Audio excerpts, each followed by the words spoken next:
ਕੀ ਹਾਲ ਜੀ ਜਨਾਬ? ਅਲਹਮਦੁਲਿਲਾ। ਕੀ ਨਾਮ ਹੈ ਸਰ? ਇਮਤਿਆਜ਼ ਚੀਮਾ। ਇਮਤਿਆਜ਼ ਸਾਹਿਬ, ਇੰਡੀਆ ਨੇ ਪਾਕਿਸਤਾਨ ਦਾ ਪਾਣੀ ਬੰਦ ਕਰ ਬੜਾ ਅਫਸੋਸ ਹੋਇਆ ਇਸ ਗੱਲ ਦਾ, ਲੇਕਿਨ ਗੱਲ ਹੈਗੀ ਕਿ ਉਹਨੂੰ ਜਵਾਬ ਵੀ ਪੂਰਾ ਦੇਣਾ ਚਾਹੀਦਾ ਹੈਗਾ। ਕੀ ਜਵਾਬ ਦੇਣਾ ਦੇ ਦਿਓ। ਜਵਾਬ ਇਹੀ ਹੈਗਾ ਕਿ ਸਾਡੀ ਜਿਹੜੀ ਗੌਰਮੈਂਟ ਹੈਗੀ ਹੈ, ਇਹਨੂੰ ਚਾਹੀਦਾ ਹੈਗਾ ਕਿ ਅੱਛੇ ਤਰੀਕੇ ਨਾਲ ਉਹਨਾਂ ਦਾ ਡਾਇਲੋਗ ਕਰੇ।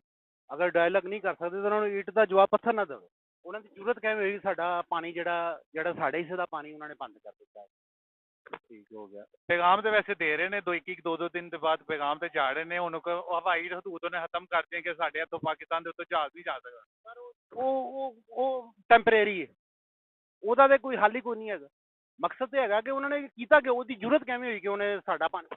ਉਹ ਕਹਿੰਦੇ ਨੇ ਕਸ਼ਮੀਰ ਤੇ ਹਮਲਾ ਕੀਤਾ। ਕਸ਼ਮੀਰ ਦਾ ਕਿਹਨੇ ਹਮਲਾ ਕੀਤਾ? ਇਹਨਾਂ ਦੀ ਸਾਰੀਆਂ ਆਪਣੀ ਇਹਨਾਂ ਦੀ ਕਾਰਸਤਾਨੀਆਂ ਨੇ, ਡਰਾਮੇਬਾਜ਼ੀਆਂ ਨੇ। ਉਹਨਾਂ ਨੇ ਪੂਰੀ ਸਿਕਿਉਰਿਟੀ ਇਹਨਾਂ ਦੀ ਕੀਤੀ ਹੋਈ ਹੈ, ਜਿਹਦਾ ਕੋਈ ਹਿਸਾਬ ਨਹੀਂ ਹੈਗਾ। ਤੇ ਕਿਸ ਤਰ੍ਹਾਂ ਕਰ ਸਕਦਾ ਹੈ? ਇਹ ਇੰਪੋਸੀਬਲ ਹੈਗਾ। ਇਹਨਾਂ ਦੀ ਆਪਣੀ ਪਲੈਨਿੰਗ ਹੈਗੀ ਹੈ।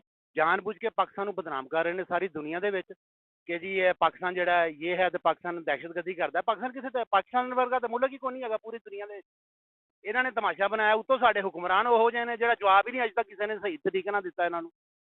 ਮਤਲਬ ਜਵਾਬ ਉਹਨੂੰ ਪ੍ਰੋਪਰ ਅੱਛੇ ਤਰੀਕੇ ਨਾਲ ਤੁਸੀਂ ਦੇਵੋ ਕਿ ਵੀ ਤੈਨੂੰ ਜ਼ਰੂਰਤ ਕਿਵੇਂ ਹੋਈ ਤੂੰ ਸਾਡਾ ਪਾਣੀ ਬੰਦ ਕਰ ਦਿੱਤਾ।